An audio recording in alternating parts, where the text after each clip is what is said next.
Dear student, देखिए अभी तक आप लोगों ने देखा कि डायरेक्ट और इनडायरेक्ट स्पीच जो असर्टिव सेंटेंस जो होते हैं उनकी डायरेक्ट इनडायरेक्ट जो स्पीच होती है उसे कैसे बनाया जाता है या कैसे उसको बनाएंगे। अभी तक आपने ये सब देखा और अब इसके बाद हम पढ़ेंगे इंट्रोगेटिव सेंटेंस। मतलब सेंटेंस जैसे इंट्रोगेटिव हैं तो उस इंट्रोगेटिव सेंटेंस का जो इनडायरेक्ट है वो आप कैसे बनाएंगे, ठीक है ना। तो कैसे बनाएंगे उसको बताने के लिए मैं कुछ रूल्स बता रहा हूँ आपको, उसे देखें। देखिए मैं बता दूँ पहली बात तो कि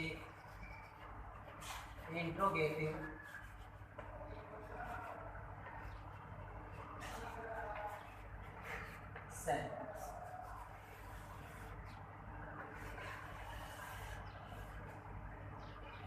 सेंटेंस इंट्रोगेटिव सेंटेंस पहले बता दूँ मैं टू टाइप्स होते हैं,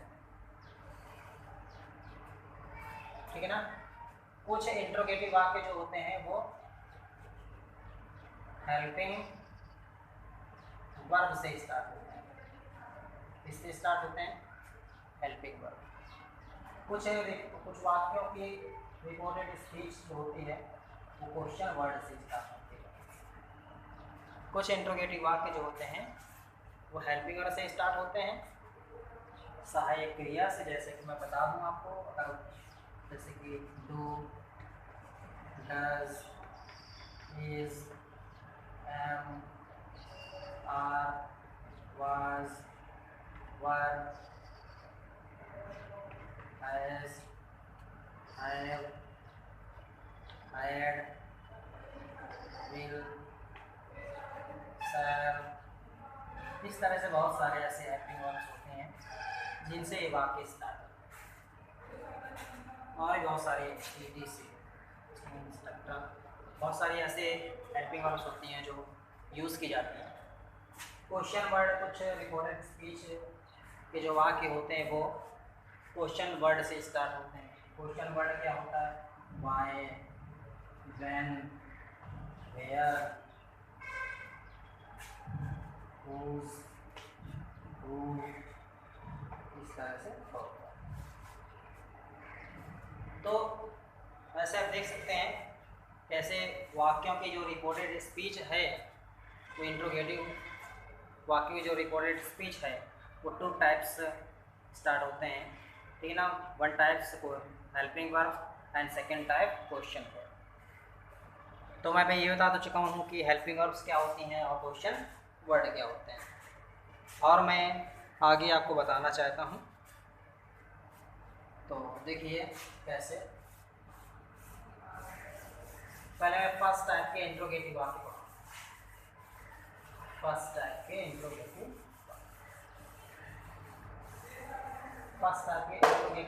वाक्य क्या होते हैं देख लीजिए। फर्स्ट टाइप के इंट्रोगेटिव वाक्य में क्या होता है कि जैसे कि रिकॉर्डेड स्पीच का जो वाक्य है वो हेल्पिंग वर्ब से स्टार्ट होगा। जैसे कि हेल्पिंग वर्ब से मतलब do, does, has, have, will, shall, can, could, may, might में बदले जा सकते हैं और इन्हीं से स्टार्ट होंगे, जैसे कैन और may, will, shall, is, am, are, do, does, इस तरह से वाक्य स्टार्ट होंगे। और ये टॉपिक ऐसा है कि हाई स्कूल और इंटर दोनों के ऐसा टॉपिक है। तो इसमें सबसे पहले फर्स्ट टाइप के इंट्रोगेटिव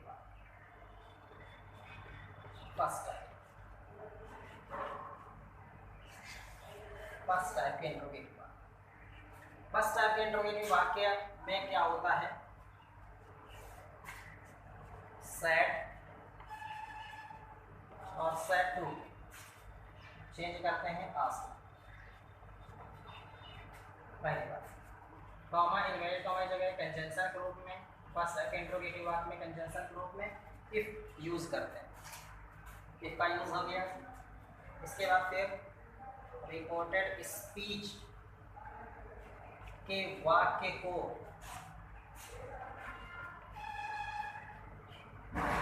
असर्टिव में परिवर्तित कर देते हैं,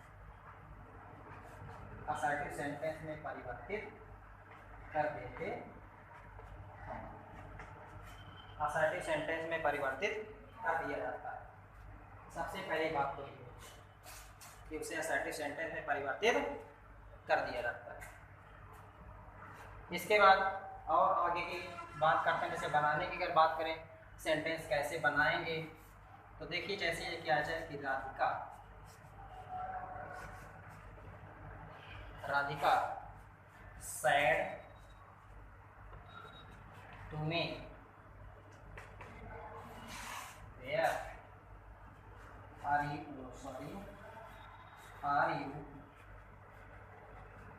गोइंग टू कानपुर।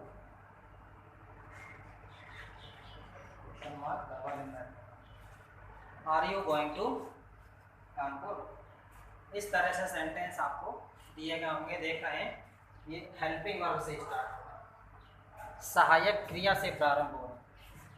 और ऐसे वाक्यों को कैसे बनाएंगे, तो इन चीज़ों का आप लोग विशेष ध्यान रखेंगे। अब जिसे बनाना है, मैंने इसके पहले कुछ सम इम्पॉर्टेंट्स और टॉपिक मैंने बताए थे आपको कि कैसे बनाने हैं आपको। तो देखिए कैसे बनाते हैं। बनाने के लिए क्या है कि राधिका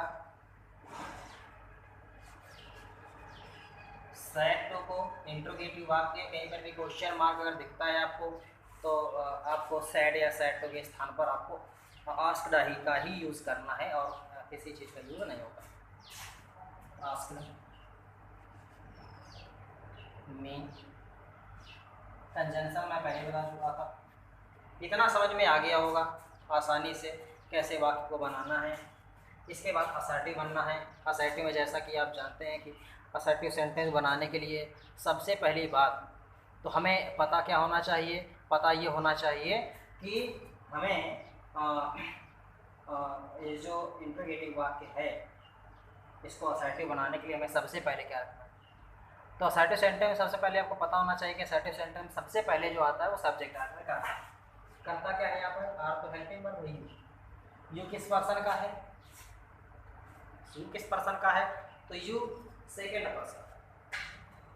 सेकेंड पर्सन किसके अनुसार बदलेगा, इस ऑब्जेक्ट का, मी आई का पजेसिव, तो यहाँ पर यू के स्थान पर आई आ जाएगा। और प्रेजेंट कॉन्टिन्यूअस है तो चेंज होगा पास्ट कॉन्टिन्यूअस में, तो वाज आ जाएगा। इतना तो समझ में आएगी होगा, ठीक है।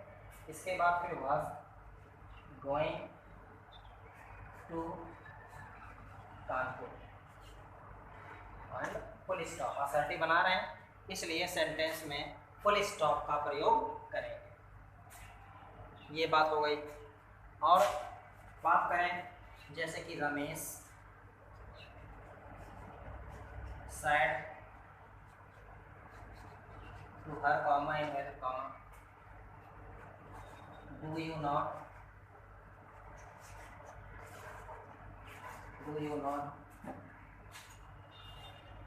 like me, do you not like। अब इस सेंटेंस को बनाएंगे तो कैसे बनाएंगे, देखिए फर्स्ट टाइप का इंट्रोगेटिव वाक्य हेल्पिंग वर्ब से स्टार्ट है, लास्ट में क्वेश्चन मार्क। स्टार्ट करते हैं रमेश सैड टू को आस्क, जैसे मैंने बता चुका पहले भी, हर कंजंक्शन इफ लगती है आप जानते हैं। सेंटेंस असर्टिव बनाना है, यूज सेकंड पर्सन का है, चेंज होगा अकॉर्डिंग टू ऑब्जेक्ट। ऑब्जेक्ट में दिया गया हर, सी का पजेसिव है तो यहाँ यू के स्थान पर सी। प्रेजेंट कॉन्टिन्यूअस का ये निगेटिव सेंटेंस है, प्रेजेंट इंडेफिनिट का ये निगेटिव सेंटेंस है। प्रेजेंट इंडेफिनिट को चेंज करते हैं पास्ट इंडेफिनिट में, तो जब ये निगेटिव तो वो भी निगेटिव होगा। तो हम असर्टिव बनाएंगे तो ये जब निगेटिव है तो वो सेंटेंस जो बनेगा असर्टिव निगेटिव है। अगर निगेटिव है तो निगेटिव बनाएंगे उसको, तो डिड नॉट तो हटा नहीं सकते हैं भाई, और नॉट अगर लगेगा तो डिड भी साथ में लगेगा। प्रेजेंट इंडेफिनिट निगेटिव में सहायक क्रिया का प्रयोग करते हैं, जैसे कि आप लोग जानते हैं। टेंस आना चाहिए आवश्यक, टेंस नहीं आता है तो आप चाहे जितना पढ़ें अध्ययन नहीं कर सकते हैं। टेंस आना चाहिए आवश्यक, टेंस जिसको आते हैं वो समझ गए होंगे कि मैं क्या कहना चाहता हूँ। प्रेजेंट इंडेफिनिट है और डायरेक्ट में प्रेजेंट इंडेफिनिट को पास्ट इंडेफिनिट बदला जाता है, और पास्ट इंडेफिनिट की जो हेल्पिंग वर्ब है वो निगेटिव सेंटेंस बनाते समय डिड नॉट के साथ आता है। Did plus not. नॉट तभी आएगा, नॉट के साथ जब भी यूज़ करेंगे तो हेल्पिंग वर्ब जरूर यूज़ करेंगे पास्ट टेंस में। Did not like me first person है, चेंज अकॉर्डिंग टू सब्जेक्ट, तो पुरुष लिंग है इसलिए यहाँ पर एंड फुल स्टॉप, क्योंकि असर्टिव बना रहे हैं तो सेंटेंस में आपको फुल स्टॉप का यूज़ करना है। तो इस तरह से आप घर में इन फर्स्ट टाइप के इंट्रोगेटिव जो वाक्य हैं इनकी आप प्रैक्टिस करेंगे। आज के लिए बस इतना ही काफ़ी है।